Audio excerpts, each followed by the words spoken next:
তো মক্কায় সবচেয়ে বড় কুস্তিগিরের নাম ছিল রুকানা। কি নাম? সাহাবারা বিশ্বনবীকে কখনো রুকানার কাছে যেতে দিত না। সাহাবারা ভাবতো বিশ্বনবী যদি রুকানার দরবারে যায় আর রুকানা যদি বক্সিং মেরে বসে তাহলে বিশ্বনবীর মানিজ্যত নিয়ে টানাটানি। কিন্তু বিশ্বনবী তো শুধু সিলেক্টেড কিছু পার্সোনালিটিদের জন্য নবী হয়ে আসেননি। ওমা আরসালনাকা ইল্লা রাহমাতাল লিল আলামিন, I have sent you as a mercy for the whole world, for the entire universe. ও নবী, আমি আপনাকে গোটা বিশ্বের জন্য রহমত আর বরকত করে পাঠিয়েছি। তো বিশ্বনবী একদিন ফজরের সালাত শেষে লুকিয়ে লুকিয়ে মক্কার সবচেয়ে বড় বক্সার চিনেন তো? বক্সার মোহাম্মদ আলীর নাম শুনছেন? আমেরিকাতে প্রথম কালিমা পড়ে মুসলমান হয়েছিল। তিনি মক্কার সবচেয়ে বড় বক্সার রুকানার কাছে চলে গেল, যে বলল, রুকানা আসলিম তাসলাম, ইসলাম মানো শান্তিতে থাকবা, দুনিয়ায়ও থাকবা আখিরাতেও থাকবা। সুবহানাল্লাহ পড়েন। রুকানা বলে, না আব্দুল্লাহর বেটা মোহাম্মদ, আমি তো কালিমা পড়বো না, যদি বক্সিং খেলে আমারে হারায় দিতে পারো তাইলে কালিমা পড়ব।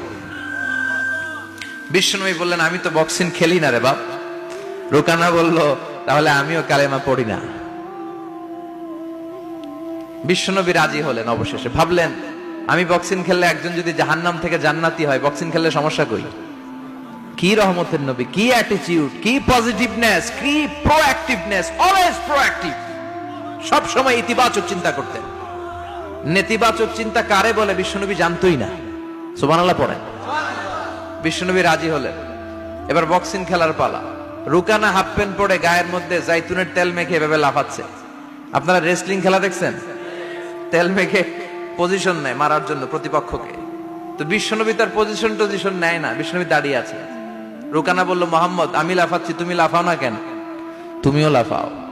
বিশ্বনবী বললেন, না আমি লাফাই না, কারণ আমি সেলাইবিহীন লুঙ্গি পরি।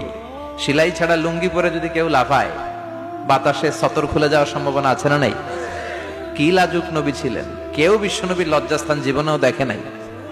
হালিমাতুস সাদিয়ার বাড়িতে যখন বিশ্বনবী থাকতেন, হালিমাতুস সাদিয়া 5 বছর এই কুরাইশি মোহাম্মদ ছেলেটাকে লালন পালন করেছে।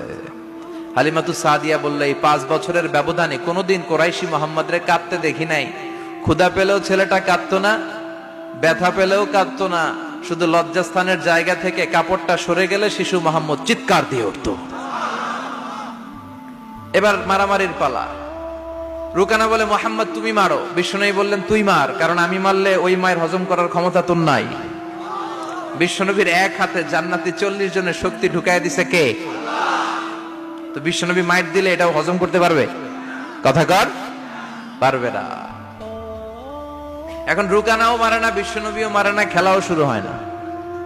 এখন ছবি টবি তোলা বাদ দেন, কোন ছবি তুলবেন না। এই ছেলে, সিট ডাউন। বিশ্বনবীও মারে না, রুকানাও মারে না, খেলাও শুরু হয় না। এখন রুকানা বলে, মোহাম্মদ তুমি মারো। বিশ্বনবী মারে নাই, কিন্তু বিশ্বনবী ওনার ডান হাত মোবারক, কি নরম হাত, সফটার দেন সিল্ক, সিল্কের চেয়ে নরম ছিল। ওয়াকানা কাফুহু আবিয়াদু মিনাদ দিবাজ, সফটার দেন সিল্ক, রেশমের কাপড়ের চেয়েও বিশ্বনবীর হাতের তালু সফট ছিল। এই হাতটা দিয়ে বিশ্বনবী রুকানার ডান কাঁধে এভাবে টাচ করলেন। মারে নাই, খালি বলছে, রুকানা এত লাফাস কেন? টাচ করার সাথে সাথে রুকানা বেহুশ হয়ে জমিনে পড়ে যায়। সবাই তো অবাক, ঘটনা কি, ঘটনা কি, কি মিরাকেল, কি অলৌকিকত্ব। পানি ঢেলে রুকানারে হুঁশ ফিরানো হয়েছে। সবাই বলে, রুকানা তুই তো অনেক বড় পালোয়ান, আব্দুল্লাহর বেটা মোহাম্মদ ঘুষিও দিল না, লাথিও মারলো না, বেহুশ হইলি কেন?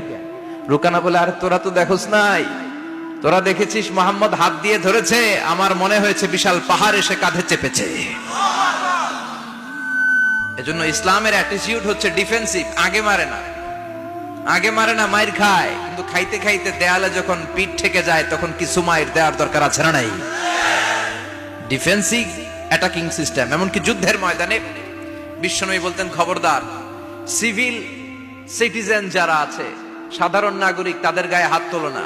চিফ অফ মিলিটারিকে বিশ্বনবী ডিরেকশন দিয়ে দিতেন, সাধারণ নাগরিক মেরো না, কোন নারীর গায়ে হাত তোলো না, বৃদ্ধ বৃদ্ধার গায়ে হাত তোলো না, শিশুদের গায়ে হাত তোলো না, ও এলাকার ধর্মীয় পাদ্রীদের গায়ে হাত তোলো না। তোমাদের বিরুদ্ধে যারা যুদ্ধ করছে তারাও যদি তলোয়ার রেখে দিয়ে হাত তুলে বলে surrender, Al Aman, Aman, I sick the security, হাত তুলে আমান চাইলে তাদেরকেও মেরো না।